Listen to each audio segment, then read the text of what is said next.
is the Last Minute Blues Podcast with Jeff Burton, Donnie Fandango, and former Blues defenseman Jamie Rivers. Powered by Together Credit Union, empowering you to achieve your financial goals. It is the Last Minute Blues Podcast. Donnie Fandango for our homeboy Jeff Burton and Jamie Rivers. Jamie Rivers, happy Friday and happy post-Blues window. We got a winner! Hey! The streak is over. Man, I was watching. So my daughter had a play last night at her school, so I did not get to see any of the game. But I was checking, and I just every once in a while I'll be like, oh yeah. Oh, yeah, but they pulled it out. How did the boys play last night? Before, we got a lot to talk about, and I want to talk about the announcement that we made today earlier on the point with the toast to Jeff and all that sort of stuff. Yes. But let's go hockey first today. How did the boys look last night? They looked good. Like, it wasn't perfect. Mm-hmm. There were still some mistakes that were made. There were lapses in coverage. There were some turnovers, some puck management issues, but they battled through it. Mm-hmm. That, to me, was the biggest thing. Is like you go back to this 8-game losing streak, they didn't battle through it. There would be like the body language and the yeah, here it comes again type thing. And then they get the doors blown off of them, right? Not last night. They got up. San Jose wouldn't go away. They just kept coming back, and they played hard. But the Blues just kept after it. Mm-hmm. They didn't give up. You could tell there was just a different vibe. And I was very fortunate to be working between the benches last night. So I've said this to you before. You get a whole new perspective of what's going on down there. Mm-hmm. And now as a player, I know what's going on. But when you're doing the games and you're so far up in some buildings, I mean, it just looks like hockey. It's like, okay, you don't get a feel for the energy, the frustration, the elation. You just don't feel that. Last night was great. There were some ups and downs. Guys were getting after it. Like right away in the first period, you could tell that the Blues, they were like, this ends tonight. And every time San Jose would score, the Blues would come back with a big shift. And it just was a different vibe. It was, again, it wasn't a perfect game. So anybody who's listening right now, I like it. No, I'm celebrating the fact that this team didn't roll over. Right. And they kept pushing back. And that, to me, is a step in the right direction. Now, I saw Jordan Kyrou had a goal last night. He played great. Played great. Yeah, and I obviously he has definitely been somebody that's been kind of garnering fan heat over the course of the last couple we call that weeks. A lightning rod. Yeah. Mm-hmm. What did he do last night that he hadn't been doing before? So for the last 3 games, including last night, he's been much better. So anybody who wants to just dog on Jordan Kyrou, I get it. He had a few games that were stinkers, no doubt about it. But the last 3 games, starting in Boston, he had 5 shots on net in Boston, 4 shots on net in Philly, and he had 4 shots on net last night, and he scored a goal. So what more do you want from the young man? Now, he had some big – hang on, sorry. Oh, sorry. No. He had some really big defensive plays in Philadelphia, a couple of really good back checks, disrupting a play. Like, he's working harder. It's never going to be perfect. Jordan Kyrou is never going to be Patrice Bergeron or Ryan O'Reilly, where it's a perfect two-way game. It's never going to be that way. But what he's doing right now is he's working. And he's getting open. And last night when he scored on the power play, like you could just see it in his face. He was like, yes, like that moment, you know? So like when you kind of, and I don't know if I want to call him that he was in a slump or whatever, but like when you're thinking about it all the time, obviously you're gripping your stick harder, the shots aren't coming to you as easy. So now you just kind of feel like you can just play your game? You're not in your head? Does that sort of stuff just go away? It's amazing how quickly you can forget about things. Yeah. And it's a great thing. Now, the one thing that the coaching staff, their job now, is to continuously remind him of why he's having that success. Mm-hmm. It's not like, don't do this. It's, hey, you're getting 5 shots on net, 4 shots on net, 4 shots on net. You got rewarded. You ended up with a goal. Why? Well, one, you shot the puck right away. It was a fantastic pass by Pavel Buchnevich, by the way. It was like, I don't even know how he saw Kyrou there, but he did. But nonetheless, it's the coach's job to find the guys when they turn it around in situations like this and tell them why it's turning around. Mm-hmm. It's not just by accident. It's not a coincidence. You're putting in the work. You're doing things differently, and you're being rewarded.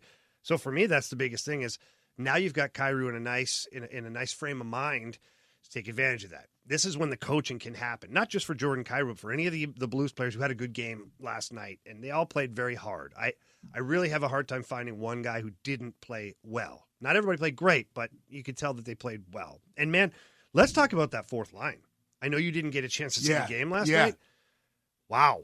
That's what it's supposed to look like. Noel Acciari had a game of all games. He ended up getting the insurance goal, the empty netter for the Blues, but he won faceoffs all night long. He had big hits. He had block shots. He was playing on Ryan O'Reilly's right wing when the game was on the line.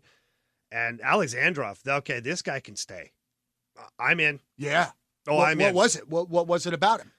Speed, energy, tenacity. He had a couple of really big hits, and he had an incredible play in the second period where the puck got rimmed down behind the net, and he had to pull it off the wall. He made a little fake and then absorbed the checking from the defenseman and put it right out through the front of the net to the slot. Acciari was right there. It just was out in front of him too far. But it was an incredible play. Yeah. And then just the energy and the speed and the tenacity, like it's exactly what Chief wants. And Chief, after the game, said the fourth line was excellent. So what does this mean for a guy like Logan Brown that seemingly cannot keep himself healthy, man? Well, and it seems like, man, I mean, you're talking about this guy's performance in his first game as a Blue, and it still feels like sometimes when we're seeing Logan Brown out there, we're not really noticing Logan Brown out there. So he's been in a tough spot, okay, because he's not a fourth line player. And I understand, and listen, I'm the first one, if anybody's listening, goes, well, Jamie, you said people need to adapt. They do. They do. Ultimately, you have to. You have to figure it out. But it's not that he hasn't figured it out. He's still trying. But the problem is he can't get enough of a string of games together to figure it out. Yeah. Like he was playing on the right wing with Ryan O'Reilly in Philadelphia, and I thought they had some pretty good zone time, some pretty good plays, but then he gets injured. And it's not Logan Brown's fault. Yeah. I mean, he's got an upper body injury that I can tell you. I won't disclose, but it's serious. So where it's like, it's not like, oh, he could play through it. No. Yeah. He cannot play through this, okay? So that stinks. And it's the Wally Pipp situation. Yeah, man. It just is. Donnie, I thrived on the Wally Pipp situation. My last 3-4 years in the NHL, anytime anybody got hurt, I was ready to go. Yeah. And then once I got in, I never came out because I never got hurt. Lie. I did. Right, but you weren't telling anybody. No, I would go to my own doctor.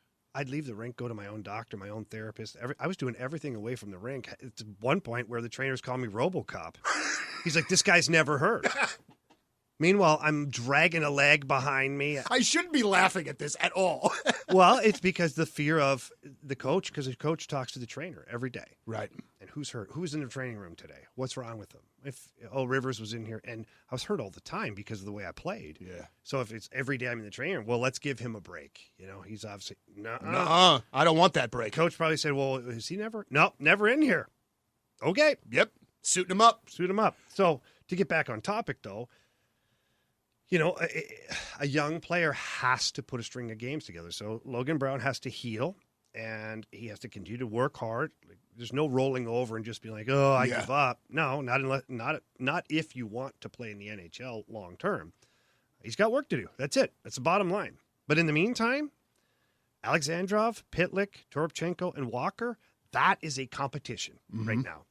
That is a competition. Like I was looking at that line last night where Noel Acciari is a fixture. He's going to be your fourth line center. He's your Tyler Bozak, okay, with more physicality, basically. And maybe not as much offensive upside either. But what I'm trying to say is your steady leadership guy on that fourth line. I was imagining what a Toropchenko, Alexandrov, Acciari line would look like because those guys would just be buzzing. Walker as well. Like, Chief has some really, really legitimate options now for the fourth line. I know it's like, well, you're celebrating the fourth line. I'm not celebrating it, but it sure is nice to have a line that can get out there and play 8 to 10 minutes a game and disrupt the opposition, take some of the heavy lifting off of the shoulders of, Braden Shen and Ryan O'Reilly, Robert Thomas. Help those guys out. And their hard work can create one of those dirty goals every once in a while. Last night, Alexandrov in the second period, there was a rebound. Where was he? Front of the net. You want to go score goals in the NHL, kid? Go to the net, right? Amazing. And he should have scored a goal. The defenseman wrapped him up like a boa constrictor. I couldn't believe there wasn't a penalty. I couldn't believe it. But he had that scoring chance. Then the Noel Achari scoring chance, like they had 2 or 3 scoring chances, legitimate, out of your fourth line.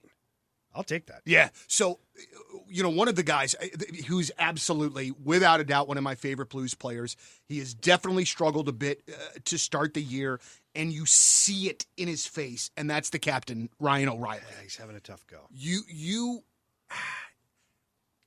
I don't know the exact question that I want to ask here, but I am obviously concerned about maybe production at this point, especially when it's a contract year. Yeah. How do you view this? And this is impossible to ignore, but like Doug Armstrong seeing these lack of goals, lack of assists, that sort of thing too. Yeah. I mean, I don't know. I'm starting to wonder if this is more of a situation that maybe after this season, Ryan O'Reilly isn't here. Well, look, all of it is possible. Even if Ryan O'Reilly scored 30 goals this year. You're right. Based on the track record of unrestricted free agents who have ended up walking here in St. Louis, I have no idea, okay? But based on his production right now, and I know what you're alluding to is that Armstrong wouldn't even offer a contract. I think that, I don't want to put words in your mouth. Yeah. That's what you're saying? Yeah. Okay.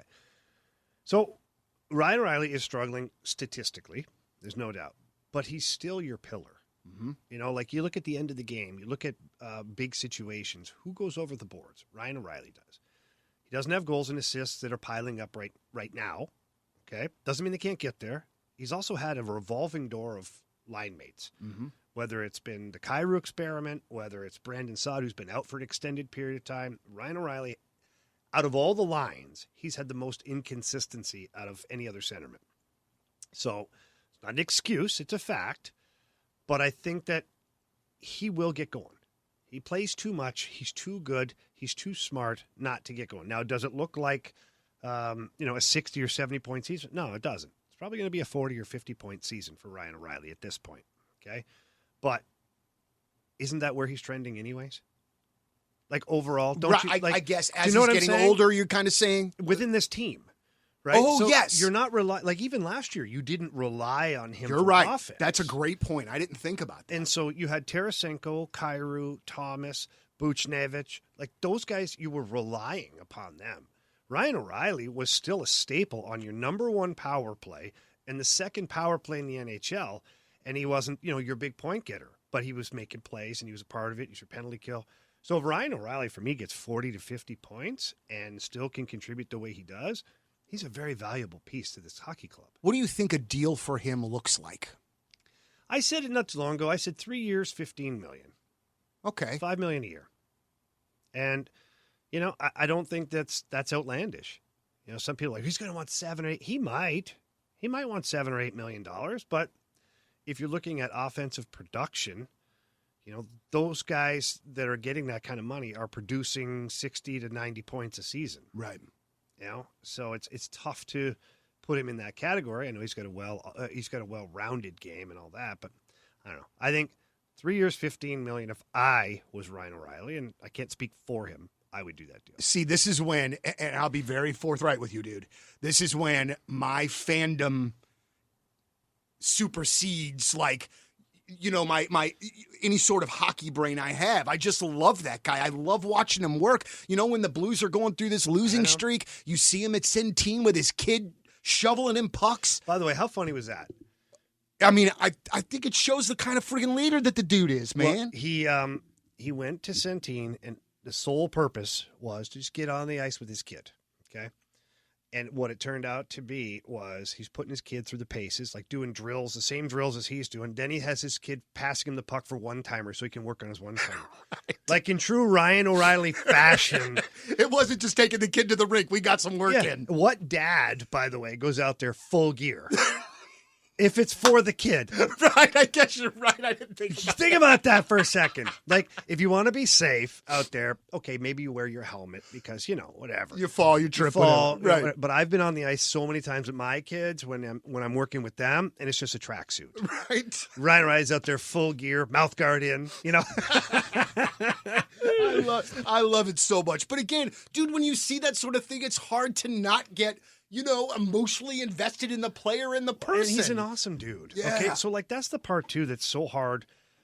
It's so hard when you're in the business and fans that get aggravated and frustrated by the business side who maybe don't understand it or don't want to, whatever. But Ryan O'Reilly is an awesome dude. Now, I was very fortunate to get on the road with the team for 3-4 days, East Coast swing with Boston and Philly. And a lot of time just chat with the guys. And he's just an awesome dude. Struggling. The team is struggling. Always has time to chat and talk and, kind of give you some insight as to what he's seeing. And none of it on the record, of course. Sure. But you just sit there and like, you know what? It's pretty awesome dude right there. Yeah. This team is very fortunate to have him. I think one of my favorite parts of seeing Dr. Maxwell and being a patient at Crestwood Dental Group is that we talk just as much sports as we do anything else when I'm in that dental chair. And listen, Dr. Maxwell, a huge Blues fan, huge Cardinals fan, and more than any of that, he is an amazing dentist, and I love being a patient at Crestwood Dental Group. Located off of Watson in Sunset Hills, it's just a really great spot for me and my family. My kids are patients. My dad, my brother, Mary are all patients of Crestwood Dental Group, and we wouldn't be if it wasn't a great place to go. So listen, if your family needs a dentist or if you're not happy with maybe where you are, give the folks at Crestwood Dental a call. 314-463-5655. That's 314-463-5655. It is Crestwood Dental Group, one of the proud sponsors of the Last Minute Blues podcast. A couple things here real quick before I know you got to get out of here. But one, it looks like those Ottawa Senators are getting sold. Yeah, I kind of thought this would happen because I just don't know how good the coaching is there. And it's not a shot at DJ Smith. He's done an adequate job, but I feel like they need a next level coach right now. Like the team is ready to take that next step. And I think that like somebody with experience, a lot of it, taking that team and running with it would do a good job. And the players have to be better too. Bottom line. Will there be an Ottawa ownership group pitch that will have a Rivers name in said pitch? Yes. That's what I thought. Yeah, there is. Because I got excited about Ryan Reynolds until I was like, oh, wait, no, but then maybe that messes with Jamie's brother being able to buy the team. Yeah, no. And so let's be clear. My brother does not have the capital. No, but he would be a part of a group. He's already a part of a group with a bunch of guys in there that are like mega billionaires as far as their companies and what they run in Canada. Some of the richest guys in Canada. And they all play hockey together. Like a Friday fun. What do they call it? Friday fun day, and they go play hockey and they go drink after and they have a good time. And then the one individual has his own plane. And so there's times where he'll call my brother up and be like, hey, do you want to go to Miami for a couple of days? And he's like, yeah. Yeah, sure. My brother's very much like me in a lot of ways to where he likes to have a good time and he knows how to have a good time. Yeah. And so these guys enjoy having him around. And kind of the fun stir a little little bit. Yeah, yeah. Don't get me wrong. My brother runs a very successful advertising company in Canada, which was the gateway to meeting all these guys and whatnot. And then of course, the hockey and that stuff followed. But yeah, there's a group of individuals that are getting together, and it's very much a situation to where do they all want to get their own group and try to buy it, or do they want to just power up together and have an incredible ownership group that could potentially include Ryan Reynolds, Ryan Reynolds doesn't have the capital to buy a hockey team either. Sure. He would be a small partner, obviously a big face for the franchise. But yeah, you know what, Donnie? Anything's possible. All right. Maybe I'll end up being head coach of the Ottawa Senators. I was thinking that too, man. I was thinking that too. I was like, I wonder what Jamie could hire me for in Ottawa. We could totally move. I'm not going to be the head coach. No, so, and I do want to end with this, man. Today, the station and the Riz Show announced Toast for Jeff Burton. Happening on December the 6th at the pageant. There's going to be a bunch of surprises. And I don't exactly know how the evening is going to go. Who cares? But I would assume that you and I will be part of the madness at some point or the other. If not, we're going to be there. Donnie, I sent a text to Riz this morning and said basically, I don't care what your plans are. I'm going to be there. All right. Great. December the 6th. Maybe I didn't word it like that. But no, I did say that no matter what is going on, I'm a part of anything that you guys need. And so whatever the case, if it's just sitting there and telling Jeff stories, or if it's sitting there and drinking beer with people or whatever, Yep.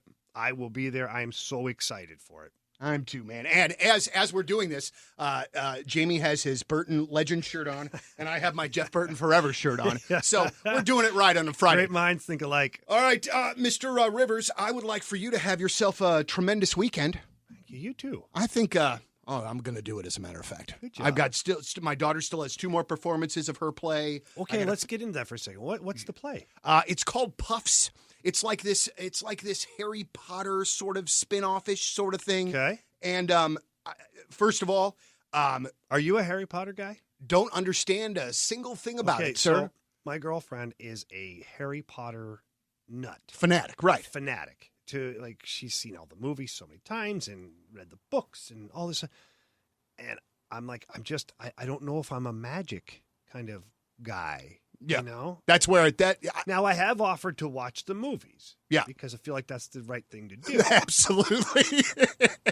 But I don't, I got it as best as I could, but you know how it goes, man. When you see your kid doing anything. Yeah, let's get back to that. So the Puffs. Yeah. So she's a part of the cast.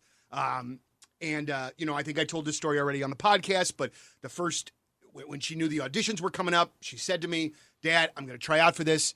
I'm not going to make it, I know, because I'm a freshman, but I'm going to try. And she was so excited after her audition, she almost ran to the car and was like, Dad, I made him laugh. I know I did a really good job. And so she didn't get a lead, but she got a good part in the show. And, man, it just, it was just when she came on stage for the first time, I completely teared up.